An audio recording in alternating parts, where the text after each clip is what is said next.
In this movie, we'll look at two kinds of ribbing that are very much alike, but also quite different in certain ways. Knit one, purl one ribbing is probably the most common version of ribbing used anywhere.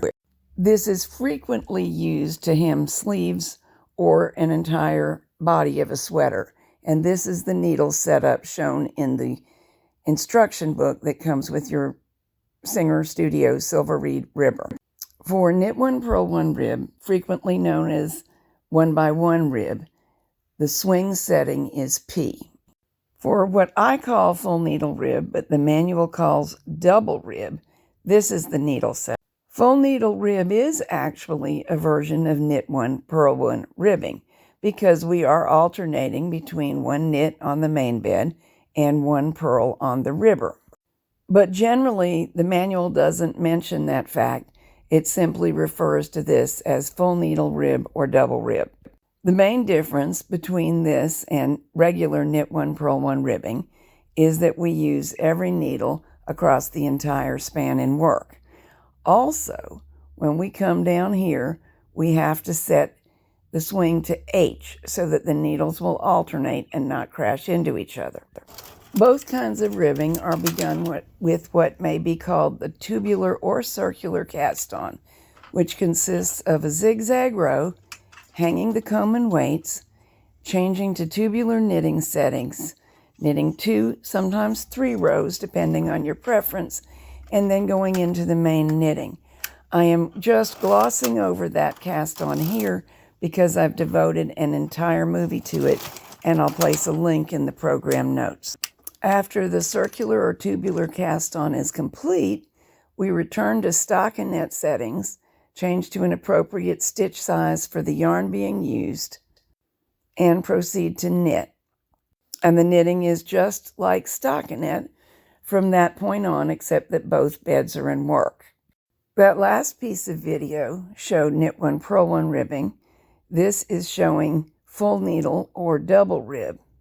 Full needle rib is always harder to push than knit one, purl one, just because there are more needles in work.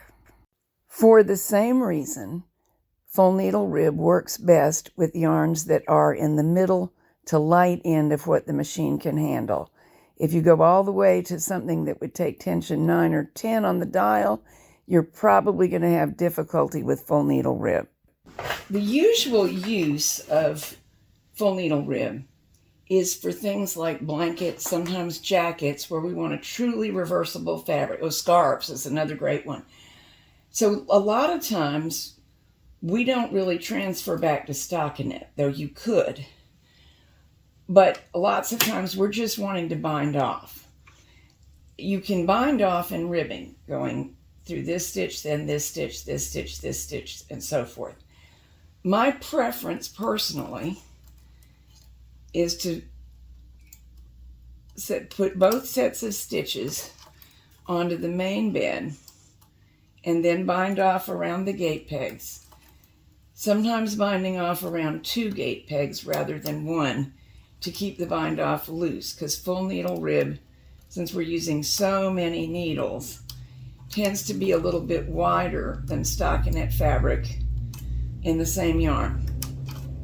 And it might not be wide enough. What I'm getting at is the bind off around 1 gate peg might not allow the fabric to assume its resting width. That's something that you must experiment with each yarn and project and decide. In this particular yarn, it's on the thin end of what will work on the machine in order to make it possible to do a nice job of full needle rib. Therefore, it might not be necessary to use a looser cast on.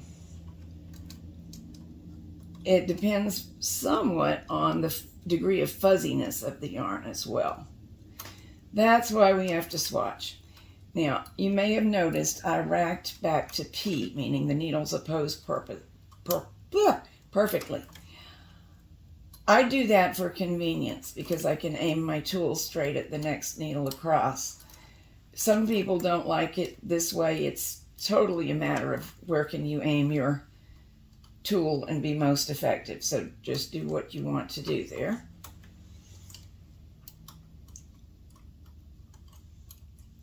And now, if I was finishing the end of a scarf, I would just bind off as described.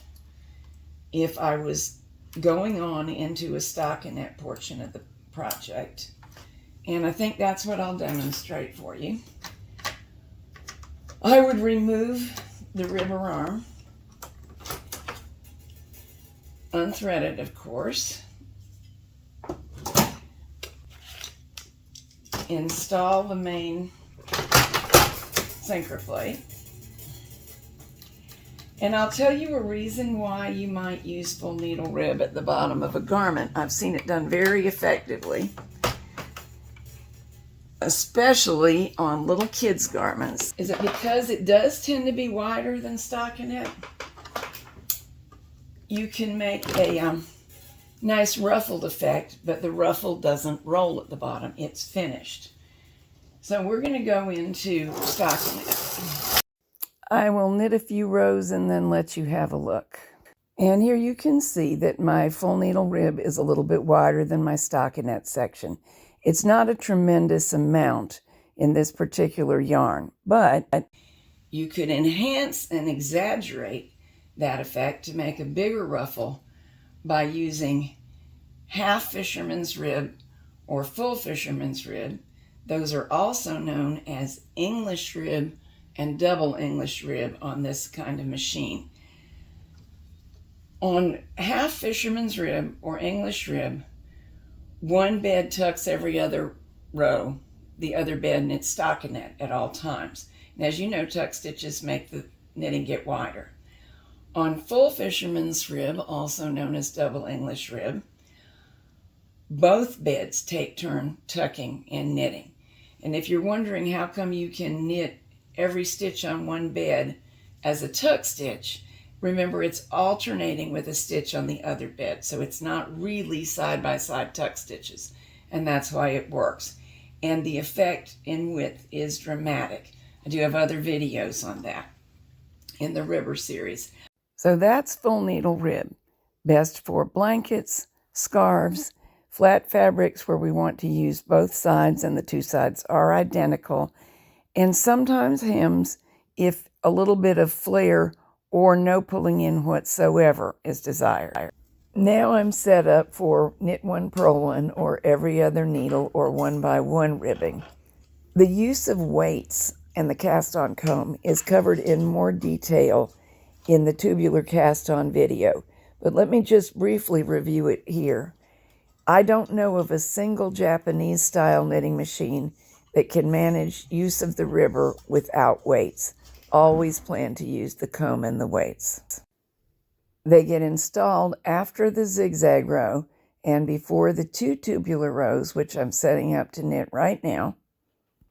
And now we'll return to stockinet settings and just begin knitting, and that will be our ribbing.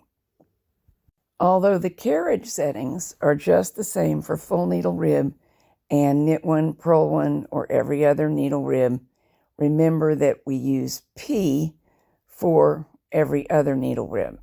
It can be a little confusing to think about unless you think of it this way. We want the needles to alternate no matter what to get good ribbing. And they will do that with P if we're using every other needle and H if we're using every single needle.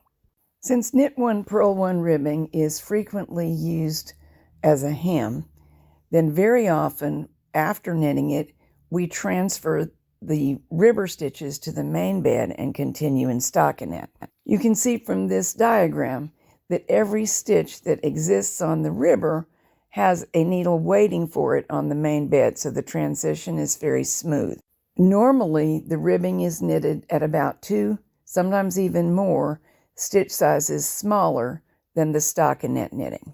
In full needle or double rib, every ribber stitch will join a stitch that's already in work on the main bed.